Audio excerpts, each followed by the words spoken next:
6 videos ago, I sat in front of this camera and I really did not know what I was doing. My motto, life starts when fear ends, pushed me to start this YouTube channel. I want to show you what I learned doing the first 6 videos, what was hard, what surprised me, and where I'm going from here.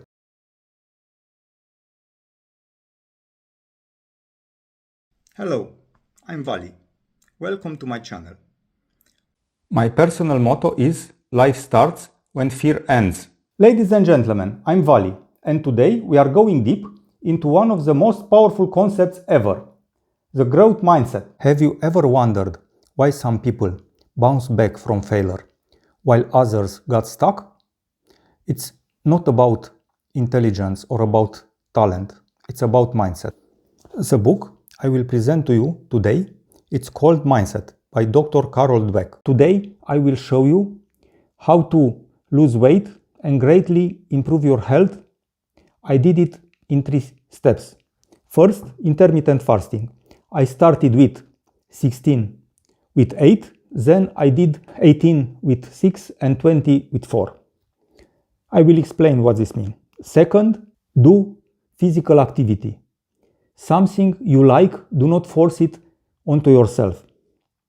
You can do sports with family or friends, you can do commute to work with the bike, you can do long walks, whatever works for you. And third, I did it water fasting, longer time with no calories, mainly for autophagy, meaning deep cleaning of the body. I have 3 things which remind me constantly to get outside the comfort zone, but also provide big health benefits. First, a cold shower every morning, including in winter. Second, using my bike to go to work and around the city, including in winter. Third, doing a long-term water fasting without calories, usually around 20 days, once or twice per year. When I started, I was excited. I genuinely was, and I still am. I had years of experience I wanted to share. The growth mindset, the water fasting, the biking, including in winter, building of confidence. Content was not a problem for me. I have no stage fright and a lot of confidence. So actual filming is not an issue. But a camera does not give you feedback. You can't read the room. You just talk into a glass lens and you have no idea whether it matters or not to anyone. How do I feel now? Honestly, much more confident. Not because the videos are perfect now. They are not. But because I know now that pressing record is a skill and skills improve. The first video was very easy. Just a short video, a little more than 1 minute, filmed with the selfie camera on my phone, explaining what my YouTube channel will be about and introducing myself. I filmed a few takes. I did choose the best one and I uploaded it to YouTube. The second video was the first real video. I had to make the script, I had to improve the script, I have to film the video, then I have to edit the video. Actually, I have to reshoot the video a few times. It was the first time I actually did the video setup with camera tripod, with external microphone, and with softbox for lighting. And it was the first time I had to start learning video editing with DaVinci Resolve app. 3 hardest things. First, time. I have a full-time job and I cycle to work. Fitting scripting, filming, and video editing with DaVinci Resolve, which I was still learning, into actual weekdays was really hard. Second, watching yourself back. This one nobody warns you about. You film a few takes. You think you done well, and then you sit down to edit. You notice everything. Every moment of silence. Every mistake you made. Every moment you felt unsure. It's uncomfortable, especially at the beginning. But something interesting happened. By video number 5, it bothered me a lot less. By video number 6, I actually started to enjoy editing. That discomfort is the feeling of a skill which is still forming. I know that now. Third, the gap between what's in your head and what really comes out. In Mindset book review, I had this very rich video script with Groundhog Day analogy, cousin Katie going to dance with her leg hurt after everything fell apart around her, and met her future husband at the dance party. Personal stories I really believed in. Some of it landed the way I imagined it. Some of it didn't, and you have to make peace with that. A perfect video which never gets published helps no one. A published video with some rough edges can still change someone's day or even life. How did I get through all of it? It came back again and again to purpose. Why am I doing this? To help people transform their lives. To show that a regular person can build something meaningful. Every time I felt like skipping a video, I remember that. And I filmed it anyway. Favorite video and why? I was 100% sure that my favorite video will be teaching something I know. How to lose weight and greatly improve your health. I could talk about this for hours. If not this one, for sure. Mindset book review must be the favorite. Right? The flexible mindset.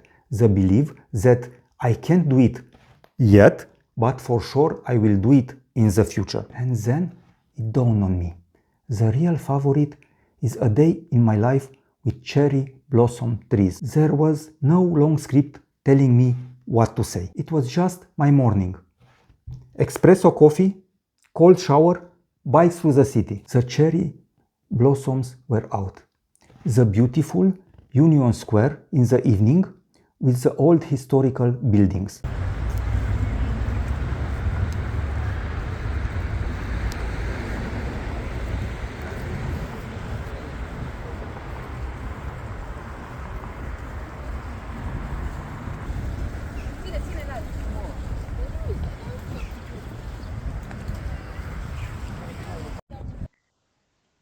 Union Square, one of the most beautiful and iconic squares in my city.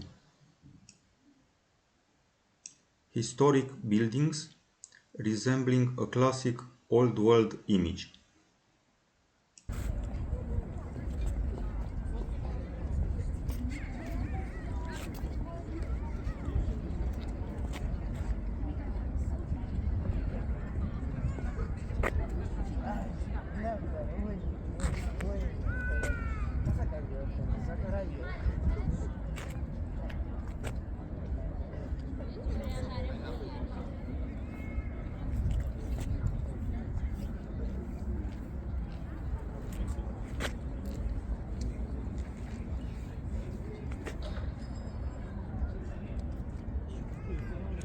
That video reminded me why I wanted to start the channel in the first place.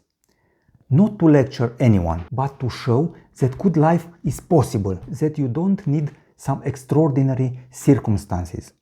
You just did one decision to start building something intentional. I was cycling since 2017 and also during winters since 2024. Cold showers every morning since May 2025. Waking without an alarm clock for years. These aren't things I force. They became who I am. And a day in my life was the first time I just showed that. 7 videos in, here's what I know I genuinely improved. Scripting. I went from a vague outline in the first 2 videos to a structured script in the Mindset book review. DaVinci Resolve. I knew nothing about video editing when I started making YouTube videos. I learned by doing, which is appropriately exactly what video 3 and video 4 were about. Growth mindset in practice. What do I want to improve? Pacing. I talk fast when I'm excited. I saw this in the editing. I want to let the silence do more work. The best communicators I admire know when to stop talking. I also want to get better at storytelling structure. Not just having good stories, I have plenty of those, but to know exactly when in your video to place a story in order to hit appropriately. And thumbnails, I'll be honest, I mostly focused on the content.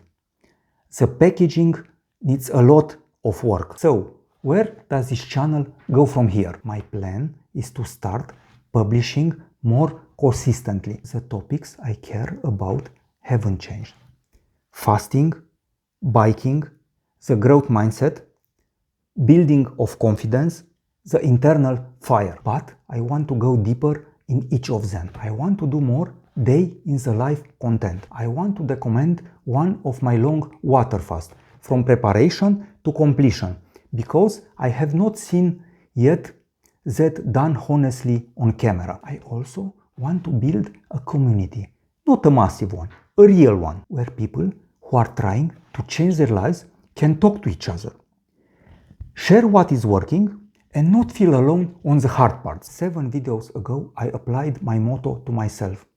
Life starts when fear ends. I was afraid I will look stupid on camera, afraid nobody will watch. I was afraid my English was not good enough. My setup was not good enough. My story was not interesting enough. And I pressed record anyway. And now I'm on video number 7, which means I finished the first chapter. And finishing means everything. If you have been watching this journey, thank you. If you're thinking about starting something you have been afraid of, start it. You will figure out the rest. I will see you in the next video. Thank you.